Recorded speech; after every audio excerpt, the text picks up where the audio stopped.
banyak orang ditempatkan, didudukkan di posisi di mana kompetensi dia dan kapasitas dia bukan di situ. Anda melihat itu ya?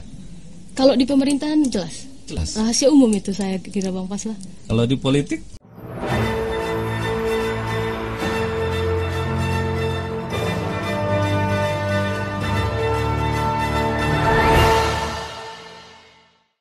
Assalamualaikum warahmatullahi wabarakatuh.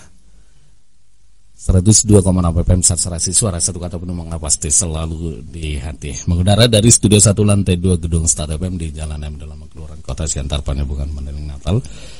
Pagi Madinah pagi kembali bersua di ruang Faslah, cerdas dan inspiratif mengungkap cerita di balik berita. Sahabat Start FM, sebuah pepatah tertulis, jika kamu tidak terobsesi dengan sesuatu, maka kamu tak akan berhasil dengan baik saat mengerjakannya. Ya, obsesi adalah dorongan kuat yang membuat kita akan berusaha mendapatkan sesuatu dengan upaya penuh, tidak setengah-setengah. Ruang Paslah kembali menghadirkan tamu istimewa kita, seorang perempuan tangguh, muda, plus cantik, tangguh dan berpendidikan tinggi. Tangguh karena untuk mengejar ilmu sampai belajar ke negeri seberang. Atika Azmi Utami menjadi tamu spesial kita di Ruang Paslah kali ini dalam tema Atika Azmi, masa depan datang yang muda, siap tunjukkan diri. Selamat pagi. Pagi, makasih Bang Paslah undangannya. Aku manggilnya apa nih enaknya nih ya? Aku manggilnya apa? Bang aja Bang ya. Kalau aku enak. Abang, berarti aku Adinda aja ya. Oke, selamat pagi Dinda. Selamat datang di studio kita. Inilah studio radio, kita akan cerita, share di sini, berdiskusi saja, kita rileks saja. Yang penting dapat menginspirasi pendengar kita dimanapun Anda berada. Ada rasa senang sih sebenarnya kalau kita menghadirkan tamu-tamu atau tamu kita di sini adalah orang-orang atau perempuan-perempuan yang memiliki daya daya kreativitas yang tinggi, kemudian daya kemampuan untuk bisa lebih eksis, itu yang memang menjadi apresiasi yang luar biasa bagi kita. Ya tentunya juga adalah dapat menginspirasi. Terima kasih. Nah ini mengenyam pendidikan hingga ke luar negeri. Katakanlah luar negerinya juga di benua lain ya, tidak lagi di benua Asia gitu kan. Apa sih sebenarnya yang membuat Anda harus kuliah di sana? Kenapa tidak memilih di sini gitu kan, di dalam negeri gitu? Sebenarnya yang harus itu nggak ada. Itu dari kecil saya memang sudah suka dengan Sydney, terutama jembatannya itu. Itu ya? Iya. Jadi terobsesinya di situ sudah suka. Jadi kebetulan abang saya pernah kuliah di sana, orang tua pernah kuliah di sana. Saya tanya, saya mau kedokteran, tapi kedokteran di sini, maaf, uang masuknya mahal sekali. Mahal sekali ya. Kalau bukan yang benar-benar lewat murni. Jadi saya perhitungkan, saya izin sama orang tuanya. Gak dikasih nih ke sana karena cewek. Kemudian anak paling. Enggak, saya ada satu lagi adik. Ya. Usia masih lumayan rentan, 18 tahun waktu itu. Terus budaya kita kan benar-benar bertolak belakang. Budaya kita di timur dan di barat. Betul. Jadi sempat nggak dikasih, jadi saya rayu, ya udah. Saya apa resepnya itu? Merayu. Merayunya gimana? Saya kira konsisten dengan rayuan itu. Konsisten. Kata kuncinya di situ, konsisten. Tidak berubah-ubah rayuannya ya. Jadi kan kalau konsisten berarti orang tua mikir, oh ini anak harus bisa pertanggungjawabkan. Coba saya kasih kesempatan begitu kan. Jadi saya dikirim ke sana bulan Februari 2012. Saya coba dulu di Bang les bahasa Inggris di sana selama 4 bulan. Di Australia. Karena saya datang di sini basicnya cuma 1 kantong 2 kantong ke sana bahasa Inggrisnya. Dengan modal berani. Nekat aja ke sana. Sama sih sebenarnya dengan saya dulu. BTL juga gitu. BTL. Iya. Batak tembak langsung gitu kan. Tapi kalau saya di dalam negeri gitu kan. Saya ini versi barunya. Versi baru ya, milenialnya begitu ya. Artinya ketika itu bahasa Inggrisnya masih sekantong dua kantong. Iya, masih sekantong dua kantong. Jadi saya beranikan diri ke sana. Saya bilang saya 4 bulan dulu deh di sini. Memang durasi kursusnya 16 minggu. 16 minggu ya. Kalau cocok saya lanjut. Kalau memang saya nggak bisa adaptasi dengan lingkungan, dengan perubahan budaya, makanan, musim semua, saya bilang saya janji balik. Terus saya dengerin orang tua mau sekolahkan saya kemana. Jadi ini kayak gambling. Gambling ya. Di apa dulu ya? Maksudnya ada tantangan tersendiri. Tantangan tersendiri. Iya. Nah, kalau seandainya itu gagal, berarti Anda menurut apa kehendak orang tua? Iya, begitu? Kalau misalnya ya udah kuliah di kedokteran gitu, kan saya udah dikasih kesempatan, saya sia-siain. Berarti saya harus turutin. Yang ternyata memang saya cocok selama 4 bulan di sana dengan banyak tantangan lah, yang makanan kurang cocok awalnya, yang saya kesana nggak pernah musim dingin, jadi musim dingin begitu. Mau pulang terlalu jauh, ongkosnya terlalu mahal gitu kan, jadi banyak sebenarnya tantangannya. Paling utamanya itu tantangan terkait dengan makanan ya. Maksudnya kalau orang Mandailing itu jadi problem terus ya. Makanan memang itu salah satu yang paling menantang. Tapi yang paling menantang itu sifat individualistik orang di sana. Jadi kita benar-benar diajarkan untuk mandiri. Mandiri ya.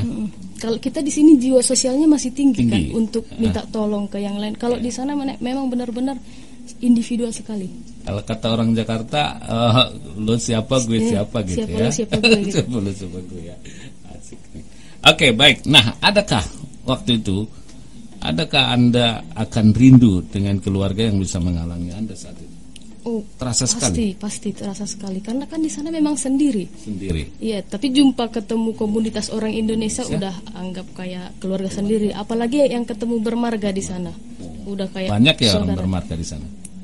Lumayan adalah 1-2 orang di kota itu. Saya di Sydney kebetulan ya? Waktu itu iya. Biasanya orang Indonesia di sana di mana? Ada perkumpulan orang Padang Saiyo gitu. Ada orang Jawa kan. Tapanuli ada? Tapanuli nggak ada waktu itu. Tapi Batak ada. Tapanuli mungkin terlalu kecil ininya. Tapi Batak semua orang Tapanuli termasuk di Batak itu.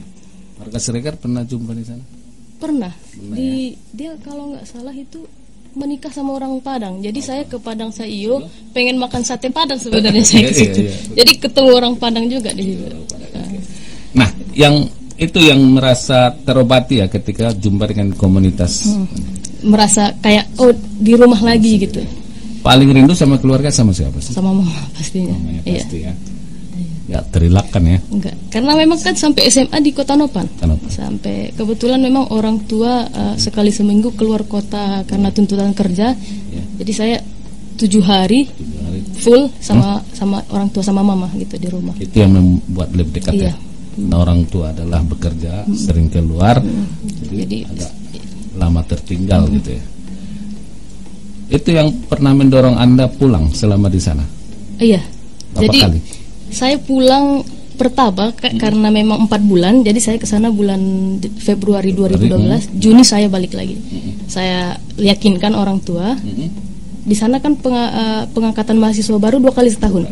Di Februari sama di Juli. Saya pulang di Juni nggak bisa ngajar lagi di Juli. Jadi saya masuk yang Februari tahun depannya. Memang misinya pulang di samping melepas rindu, misinya juga meyakinkan orang tua. Meyakinkan dulu. Meyakinkan dulu misinya. Saya cocok di sana gitu. Cocok ya. Iya. Oke. Nah, kita ketahui memang jurusan atau studinya di sana yang diambil adalah bagian keuangan, finansial ya. Ekonomi. Apa yang membuat Anda tertarik untuk menggeluti dunia finansial? Apa karena memang sudah terbiasa dalam keluarga itu berhubungan dengan ekonomi terus? Salah satunya mungkin lihat kondisi ekonomi kita di sini. Memang saya juga suka ekonomi, tapi kondisi ekonomi kita di daerah saya lah, terutama di Kota Nopan itu, saya rasa perlu banyak yang dibenahi di situ. Dan terutama di bagian keuangan. Di sini saya perhatikan universitas di Indonesia baru 1 yang punya jurusan keuangan, UI. UI ya. Baru 1. Tapi ekonomi banyak ya. Ekonomi banyak, tapi khusus untuk keuangan itu baru UI.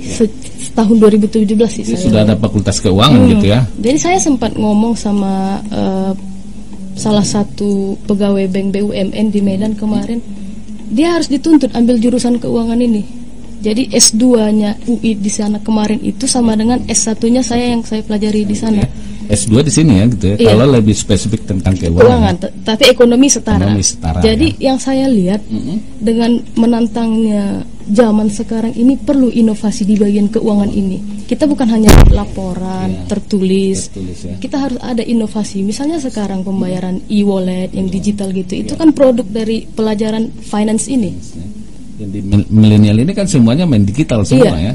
Transaksinya juga main digital semua. Iya, terlalu lama kita masih harus lewat pos, harus ya. lewat cetak buku apa segala macam. Cash gitu ya. Iya. Nah, itu yang mendorong Anda ya, istilahnya menggeluti itu. Tapi apakah ini sekedar ini saja? Apakah mungkin Anda bisa melakukan inovasi-inovasi keuangan itu di daerah kita, atau memang harus ke Jakarta lagi dulu atau ke kota besar dulu? Kalau ditanya peluang berarti lebih besar di ibu kota, karena mungkin investor apa mungkin akses ke permodalan, cari orang marketingnya lebih mudah di sana. Tapi bukan berarti menutup kemungkinan saya tinggal di kampung saya sendiri saya tidak bisa Melakukan membuat itu. inovasi. Saya bisa aja misalnya mengajak kaum milenial lain, ayo kita buat kayak union atau koperasi yang menantang pemerintah untuk transparan. Kita buat softwarenya gitu. Jadi bisa pengawasan, masyarakat bisa pengawasan mengenai keuangan daerah lah, apa keuangan bank BUMN lah gitu. Nah, iya, karena memang sekarang ini dunia ini makin sempit gitu ya. Nah, semua bisa diakses gitu. Bisa aja saya seharian di kamar, tapi pergaulan saya udah di mana-mana. Iya benar. Sama dengan yang apa yang diinginkan oleh presiden saat ini terhadap beberapa orang staf ahli dia yang bisa bekerja di luar gitu kan. Oke, nah total berapa lama sih sebenarnya Anda menyelesaikan studi itu hingga mendapatkan gelar Master of Finance. Masternya juga di Australia, Australia. ya? S1-nya juga di sana. Oke. Jadi saya di sana 4,5 tahun kurang lebih. 4,5 Iya, tahun sudah 4 bisa bulan, diselesaikan. 4 bulan itu les. Saya Les. itu hanya setengah tahun 4 bulan. Iya. 3 tahun saya S1 mulai Februari 2013, saya selesai November 2015. Jadi Kenapa begitu dia bisa cepat kita di salah satunya sih biaya Tiga hidup tahun. yang tinggi. Biaya. Jadi saya harus digenjot apapun habis ya. ceritanya saya harus selesai 3 tahun. Dan nggak ada waktu sia-sia gitu ya. Terus untuk S2 saya selesai 1 tahun. Tapi 1 tahun. kalau direkomendasikan, saya nggak rekomendasikan orang ambil S2 selama 1 tahun. Kenapa? Terlalu berat beban akademisnya. Akademisnya ya. Saya biasa itu tidur jam 4 bangun jam 7, tidur jam 4 bangun jam 7, sholat dulu baru tidur lagi. Apalagi kalau orang Mandailing ya. Tak berani rekomnya begitu ya. Kalau kecuali memang dia mau ambil risiko tidur cuma 3-4 jam, karena memang S2 ini kan seharusnya paling minim 2 tahun. 2 tahun, iya. 2 Iya. tahun biasa rata-rata orang yang memiliki intelijensi yang bagus gitu kan itu 2 tahun. Jadi Anda saya bisa ngepres. Memang dikasih pilihan kemarin 2 tahun apa 1 tahun, tapi saya perbandingkan kalau 2 tahun biaya saya segini. Kan Sydney termasuk salah satu kota termahal di dunia. Saya hitung semua. Kebetulan memang background saya kan keuangan. Iya. Jadi saya hitung itu perbedaannya setahun sama 2 tahun berapa. Oke.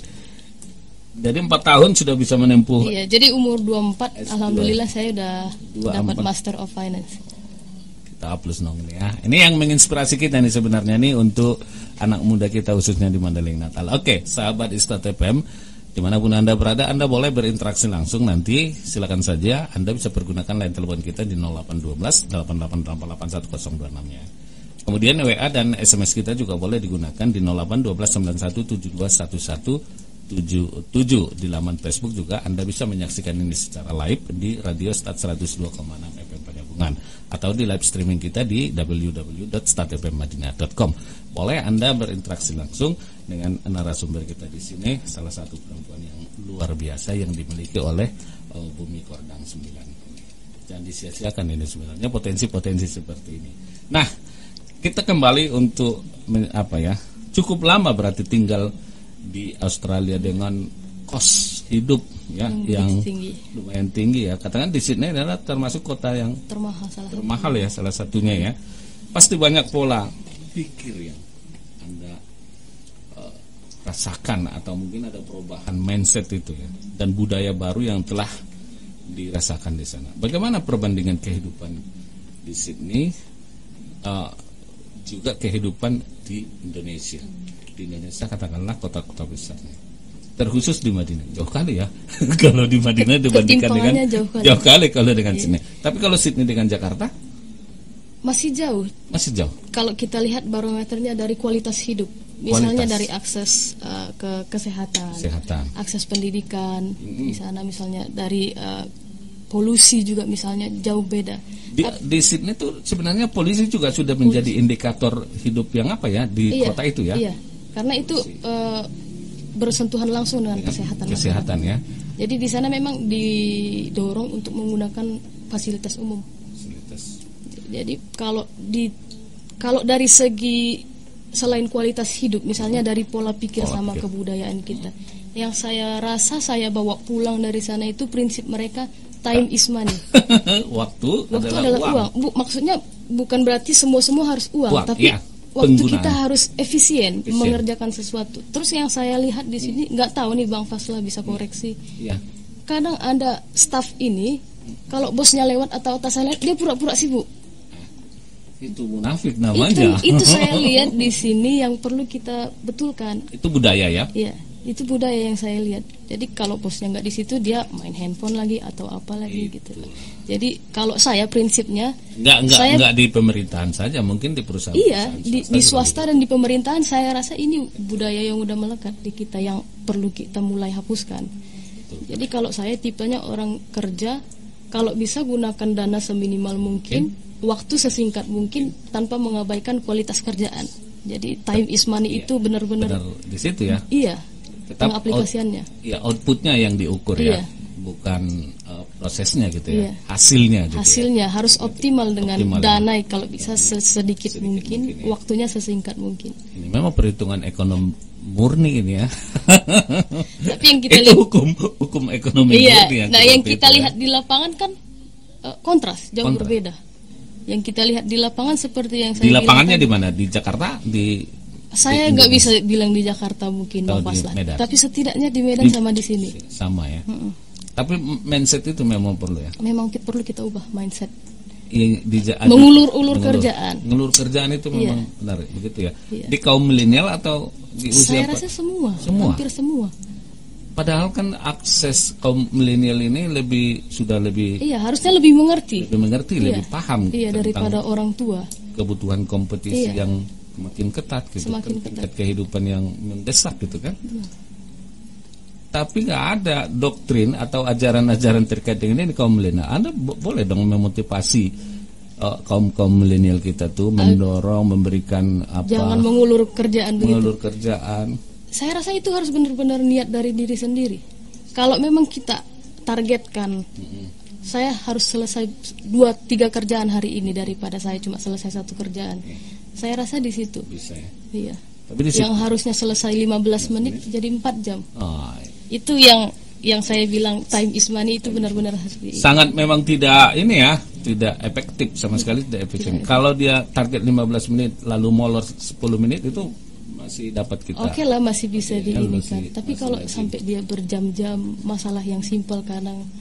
Terus satu lagi yang saya lihat perbedaan pola pikir dan budaya di sana dengan di sini itu kompetensi kita. Banyak orang ditempatkan, didudukkan di posisi di mana kompetensi dia dan kapasitas dia bukan di situ. Tidak memiliki sama sekali. Mungkin tidak memiliki atau trackman-nya itu ya. Misalnya kita lihat ini di perusahaan atau di pemerintahan, banyak kan sarjana pertanian yang kerja misalnya di perhubungan, banyak sarjana ekonomi yang kerja di saya nggak tahu di dinas lain yang tidak berkaitan misalnya di Perkim gitu. Jadi saya rasa kita perlu duduk di posisi yang kita benar-benar nyaman, background kita di situ, pendidikan kita di situ. Jangankan yang kita udah ngerti. Jangankan yang belum mengerti, yang kita ngerti saja kadang kita nggak nemu solusi masalah ini. Jadi saya rasa apalagi yang tidak mengerti. Perlu sekali menjalankan baik di pemerintahan maupun di swasta harus meritokratif, artinya benar-benar sesuai kompetensi dan tidak transaksional. Tidak transaksional. Gitu. Ini yang menarik nih. Anda melihat itu ya? Kalau di pemerintahan jelas. Jelas. Rahasia umum itu saya kira Bang Paslah. Kalau di politik Jelas sekali. jelas sekali. Itu Dalam transaksi, suksesi kepemimpinan gitu. iya, transaksional dan kedekatan terhadap pejabat tertentu biasanya itu yang kita lihat, bukan saja di Madinah saya rasa. Tapi kalau dia berkompeten nggak apa-apa. Nggak kan? apa-apa kalau berkompetensi. Tapi kan masalahnya kadang karena kedekatan politik atau utang budi sebelumnya atau transaksi politik ini sebenarnya yang jadi akar masalah. Ini semakin dalam nih diskusi kita nih, semakin melebar gitu ya, semakin melebar. Tapi nggak apa-apa, ini memang satu pola pikir yang oke, sesuatu yang bisa mendorong anak muda kita. Nah, saya tadi bermaksud Anda yang sudah memiliki pengalaman seperti itu, sudah memahami kultur atau budaya di negeri orang yang maju. Tapi cobalah misalnya dalam itu memberikan motivasi kepada anak muda kita di Madinah. Caranya seperti apa? Ya mungkin Anda lebih paham. Atau membentuk komunitas-komunitas milenial yang memiliki dan mendorong inovasi-inovasi. Adakah rencana Anda seperti itu? Kalau rencana memang saya udah susun itu seperti union, seperti apa ya, koperasi ya, untuk anak muda, untuk sebenarnya kan ekonomi kita lebih dipengaruhi oleh pemerintah sebenarnya, bukan swasta. Kita di swasta seberapa banyak sih peran kita? Paling cuma sangat sedikit kalau dibanding perda sama pemerintah. Jadi mungkin lebih union ke pengawasan kebijakan, pengawasan, jadi CCTV-nya, penggunaan anggaran. Ya. Itu yang memang dibutuhkan ya. Saya rasa sangat diperlukan. Sangat ya. Iya. Untuk mendorong pembangunan yang lebih transparan, mandiri, kompetitif, berkeadilan. Nah, kita memang dituntut ya untuk memutuskan akan kita memang dituntut untuk memutuskan akan seperti apa kita kelak sedari usia muda. Selepas jeda kita kembali untuk bercerita dan mengenal lebih jauh dan terus mengulik bagaimana sih sebenarnya pola pikir dan juga kecerdasan dari seorang Atika Azmi Utami Nasution. Tetap di Ruang Paslah.